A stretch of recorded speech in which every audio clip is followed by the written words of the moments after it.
All right. Yesterday it was on Genesis 15. Today it is from Genesis 16. Now it reads: Now Sarai, Abraham's wife, had borne him no children, and she had an Egyptian maidservant whose name was Hagar. So Sarai said to Abram, "See now, the Lord has restrained me from bearing children. Please go in to my maid. Perhaps I shall obtain children by her." And Abraham heeded the voice of Sarai. Now, if we look at this, Sarai had an option.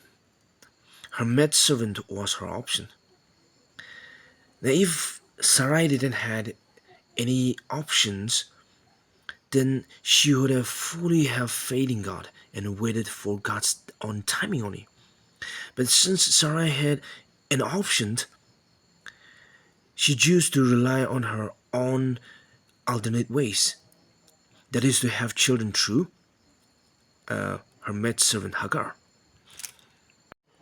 In life also we have a lot of options. For rich people, they have wealth, and so they rely on that only. They have what they need, they have what they want, and so they don't have to just rely on God, but then they rely on their own riches. And there are lots of people, especially youth, ends up with many options.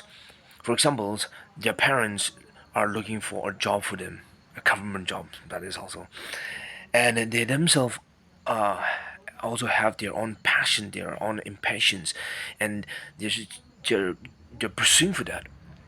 And then comes the relatives with many options saying, oh, you can try this, you can do this, or you can go there and do that. And then comes again friends who are pressuring us, oh, let's do this together, or let's go together, let's do that. And so we end up with many like options.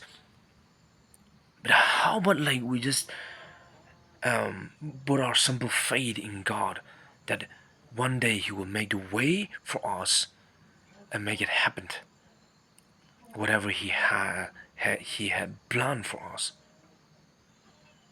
That's what how Jeremiah in Jeremiah God promised to Jeremiah, right? And so if we have a lot of options, we'll end up like Sarah, doing the alternate ways instead of getting the promise from God.